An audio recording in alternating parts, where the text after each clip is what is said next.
అందరికీ నమస్కారం. నేను మీ ఈశ్వరెడ్డి. నంద్యాల జిల్లా డోన్ నియోజకవర్గం ప్యాపిలి మండలం జలదుర్గంలో నిన్న జరిగినటువంటి ఇన్సిడెంట్ అది ఏంటంటే డాక్టర్ బిఆర్ అంబేద్కర్ గారి విగ్రహాన్ని రోడ్డుకు అడ్డం ఉందని తొలగించాలని చెప్పి కోర్టు ఒక జడ్జిమెంట్ ఇవ్వడం, తర్వాత ఆ విగ్రహాన్ని అధికారికంగా పోలీస్ డిపార్ట్మెంటు, రెవెన్యూ డిపార్ట్మెంటు అంచు నుండి ఆ విగ్రహాన్ని తొలగించడం. ఈ యొక్క దళితుల మనోభావం అక్కడ బోర్న ఆ విగ్రహాన్ని తీసినప్పుడు మహిళలు ఏడ్చినటువంటి దాఖలాలు మనము కళ్ళారా చూసినటువంటిది వాస్తవమే.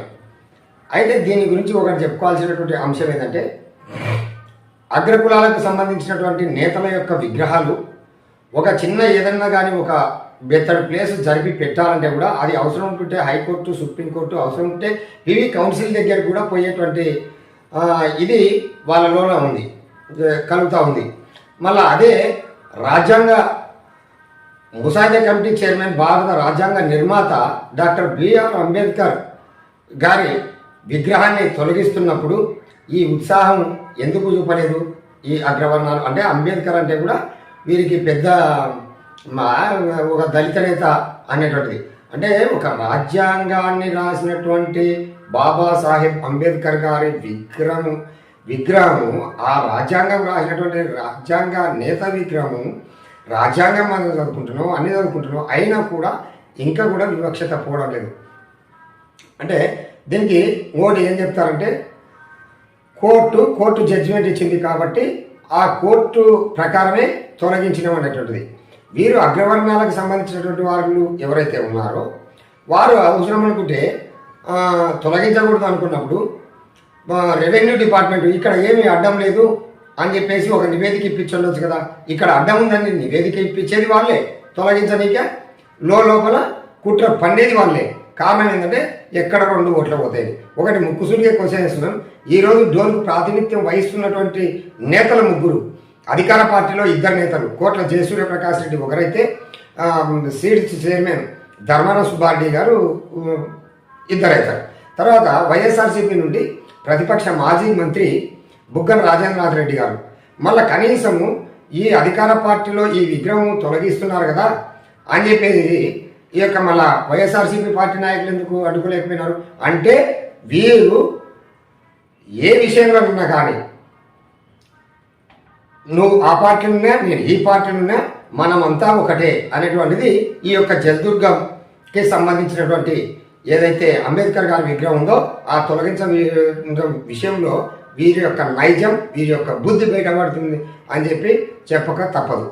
అంతేకాకుండా ఈరోజు కోర్టుల తీర్పులని ఆలోచన చేస్తాం. ఒకసారి కోర్టులో అంటే భారతదేశంలో అన్నిటి మీద కూడా రెవెన్యూ డిపార్ట్మెంట్ మీద, పోలీస్ డిపార్ట్మెంట్ మీద, ప్రతి ఒక్క డిపార్ట్మెంట్ మీద నమ్మకమైనప్పుడు కోర్టు మాత్రమే రక్షిస్తుంది. కోర్టుని ఒక దేవతగా, ఒక దేవునిగా చూసుకునేటువంటి మన సంస్కృతి మన భారతదేశంలో ఉంది. ఈ రోజు వరకు కూడా న్యాయం బతుకుతా ఉందంటే కోర్టులే అనేటువంటి చందంగా ప్రజలు నమ్ముతా ఉన్నారు. మళ్ళా వీరు కూడా మనుషులే కదా. మళ్ళా ఈ యొక్క జాతీయ నేత, మన రాజ్యాంగ నిర్మాత అలాంటి విగ్రహాన్ని తొలగించాలనేటువంటి విషయం అప్పుడు కొద్దిగా విచక్షణతో ఆలోచన చేసి జడ్జిమెంట్ ఇస్తే బాగుంటుంది. ఇది కోర్టును తప్పుడు పట్టడం కాదు.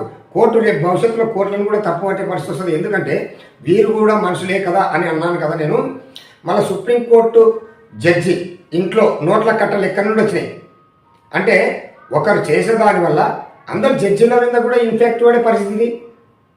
కాబట్టి దాన్ని మళ్ళీ పునరాలోచన చేసి ఇలాంటి సంఘటనలు జరగకుండా చూసుకోవాల్సినటువంటి బాధ్యత జ్యుడిషియల్ డిపార్ట్మెంట్ పైన ఎంతైనా ఉంది.